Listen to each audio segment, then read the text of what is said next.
Alors je me tiens à côté du Déjeuner des canotiers, qui est l'une des œuvres majeures de l'exposition, un prêt exceptionnel de la Phillips Collection de Washington. C'est la première fois que le tableau est prêté alors que le musée n'est pas fermé ou en travaux.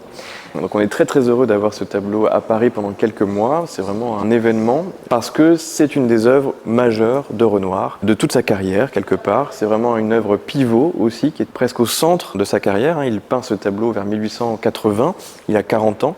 C'est une œuvre qui quelque part conclut une première séquence de sa vie, ces années, on va dire, de l'aventure impressionniste, de cette nouvelle avant-garde, et qui porte en elle aussi les germes de ce qui va être la seconde moitié de sa carrière, la seconde partie de son œuvre, avec à la fois le bilan quelque part de l'impressionnisme et donc ce qui va suivre avec cette avancée vers une forme de classicisme aussi de plus en plus marquée chez l'artiste. Donc c'est un tableau que Renoir entreprend à l'été 1880. Donc comme je le disais, il a une quarantaine d'années.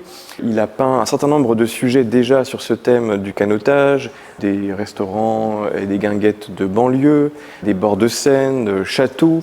Et le restaurant Fournaise, où nous nous trouvons, est un lieu auquel il a déjà consacré un certain nombre de tableaux.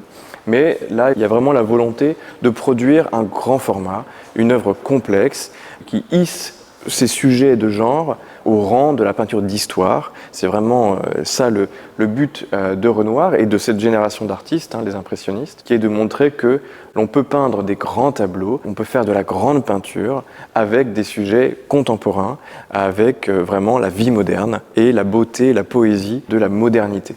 Donc Renoir choisit ce sujet du déjeuner, de la fin du déjeuner, qui est là aussi un thème qu'il a déjà abordé tout au long de sa carrière, déjà depuis un petit moment, avec déjà le cabaret de la Mère Anthonie, qui ouvre l'exposition, qui est son premier grand format, qui représente déjà un moment de convivialité populaire, avec ces personnages attablés, qui discutent après déjeuner. Et on retrouve donc ce sujet ici. Donc Renoir se trouve sur le balcon du restaurant Fournaise, qui domine donc la Seine à Chatou. Nous sommes donc sous un auvent et vous avez une quinzaine de personnages qui discutent. Certains se sont levés de table, d'autres étaient face à un convive et finalement ils se sont tournés vers une autre personne. Donc c'est aussi tout ce moment d'animation, de mouvement un peu plus désorganisé quelque part de la fin du déjeuner que Renoir représente. Une petite société aussi qui mélange des amis, des modèles, des personnages venus d'horizons assez différents mais qui se retrouvent pour ce déjeuner. On peut regarder certains des personnages. Alors, les identifications sont encore souvent hypothétiques puisque Renoir n'a jamais lui-même dit qui avait posé pour telle et telle figure. Donc on est réduit à des conjectures, mais néanmoins on peut dire par exemple que l'homme en maillot et au chapeau de paille qui est tout à gauche du tableau est probablement Alphonse Fournaise, donc le fils du propriétaire de l'établissement. Alphonse Fournaise Junior, qui donc lui est notamment chargé de tout ce qui est location des bateaux, et donc c'est pour ça qu'il est habillé en canotier. À côté de lui, en bas, en train de jouer avec un petit chien qu'elle a posé sur la table, donc c'est dire aussi le niveau de familiarité et de l'endroit. Il s'agit d'Aline Charigot, qui est donc la maîtresse de Renoir et son modèle, et qui va devenir dans les années qui suivent la mère de ses enfants et son épouse. Elle a une vingtaine d'années quand Renoir la rencontre dans les environs de Montmartre et elle devient donc sa compagne. Le groupe de personnages qui est à droite ici au premier plan, la jeune femme est peut-être l'actrice Hélène André, qui est une actrice qui était assez proche des impressionnistes, qui notamment a posé aussi pour Manet ou pour Degas.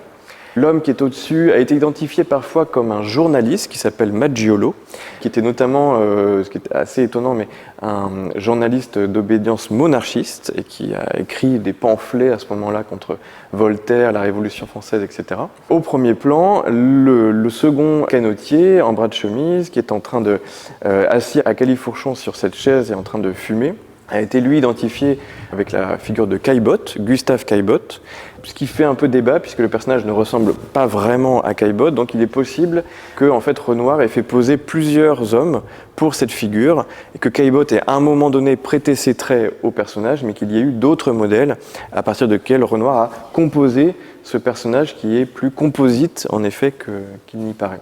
Et puis, vous avez d'autres figures. À l'arrière-plan, deux des amis les plus proches de Renoir, Lestringuez et Lotte, Paul Lotte, que l'on retrouve notamment dans le bal du Moulin de la Galette, par exemple, dans la balançoire, dans les danses aussi. qui sont vraiment des amis très proches de l'artiste. Et puis tout au fond, l'homme en chapeau haute forme qui nous tourne le dos, eh bien, c'est Charles Ephrussi. Charles Ephrussi qui est une des grandes figures de la vie artistique de l'époque, qui est issu d'une famille de juifs, de banquiers, une famille très riche. Et donc Ephrussi va utiliser cette fortune notamment pour avoir une activité de collectionneur, d'amateur d'art. Il va soutenir les impressionnistes. Et puis il va aussi être le rédacteur en chef de la Gazette des Beaux-Arts, dans lequel il va là aussi soutenir cette nouvelle peinture. Donc vous voyez, c'est un monde assez mêlé. Toute cette petite société qui est en fait le monde de Renoir, qui est en fait le monde dans lequel lui-même évolue à ce moment-là, eh bien Renoir le réunit dans ce tableau et célèbre cette sorte de communion à la fois entre les sexes et entre les classes sociales, dans le bonheur, le plaisir du repas, en plein air, au bord de l'eau, avec cette insistance à la fois sur la conversation.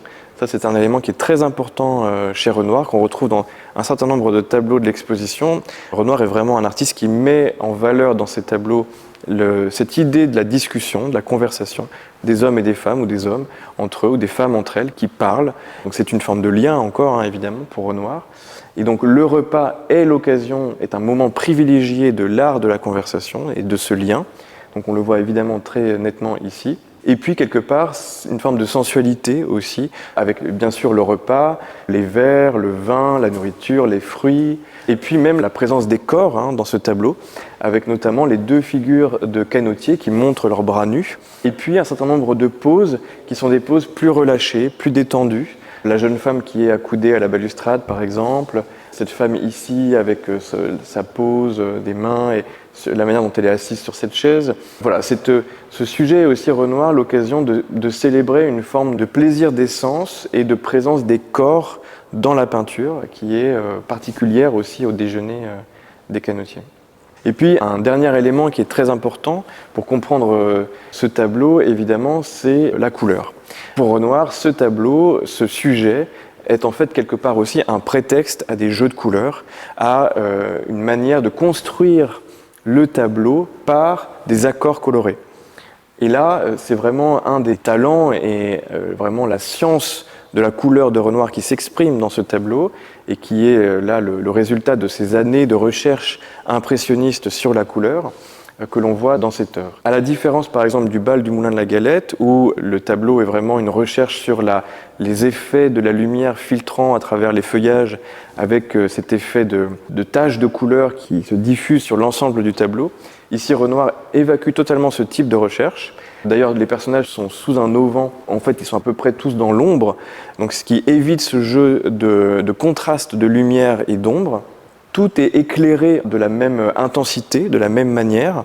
Il n'y a pas de clair-obscur, il n'y a plus de clair-obscur dans ce tableau, il n'y a plus de jeu donc, de contraste fort d'ombre et de lumière. Et donc toute la construction de l'espace, la profondeur, mais aussi la gestion de l'ensemble de l'espace, va être basée sur des accords et des contrastes de couleurs. Et c'est vraiment là toute la science de Renoir. Des jeux notamment de contraste entre des zones claires qui sont assez importantes, notamment les blancs, qui sont répartis un peu partout dans le tableau, les maillots, la nappe, les serviettes, les cols par exemple, qui amènent cette lumière dans le tableau, qui contraste ensuite avec des couleurs plus foncées, plus intenses, des bleus, des verts, le jaune des chapeaux par exemple, là aussi, qui se répartissent un peu partout dans la composition. Le rose évidemment des chairs, qui là aussi se répartit un peu partout dans le tableau. Et puis quelques notes ensuite de tons plus vifs encore, et notamment des touches de rouge qui viennent animer la composition à certains endroits du tableau et apporter là encore de la vivacité, du contraste encore dans l'œuvre. Donc c'est vraiment un tableau qui est une démonstration pour Renoir comment construire une harmonie, et non pas uniquement une harmonie sociale, mais une harmonie picturale par ces jeux de contraste et d'écho de couleurs qui se répartissent dans l'ensemble du tableau. Renoir avait une formule à la fin de sa vie où il disait qu'il voulait que dans sa peinture, tout se soude et qu'il n'y ait pas une couleur qui domine la composition. Que finalement, toutes les couleurs sont comme des notes de musique et il faut qu'il y ait une harmonie entre toutes ces notes de musique et qu'il n'y en ait pas une qui prenne le pas sur les autres. Et finalement, c'est vraiment ce que l'on voit, je pense, dans ce tableau. C'est l'ensemble de ces éléments, la complexité de la composition, la stabilité de la composition, la solidité même, on pourrait dire, de la manière dont Renoir conçoit ces différents groupes, une forme de clarté aussi de la composition. Elle est assez facile à comprendre, à lire, elle n'est pas si confuse que cela. La pondération des gestes, une forme de douceur, de sérénité des poses, des attitudes, de détente. L'accord des couleurs, le sentiment d'harmonie, de plaisir, d'équilibre finalement, tout ça fait que le tableau atteint à une sorte de sentiment classique qui l'éloigne un petit peu de l'impressionnisme d'une certaine manière. On n'est pas uniquement dans la saisie de l'instant fugace et du mouvement de la vie, on est aussi dans une manière de figer un peu pour l'éternité cette scène. Et là, c'est ce qui va peut-être rapprocher Renoir des maîtres des musées qu'il admire.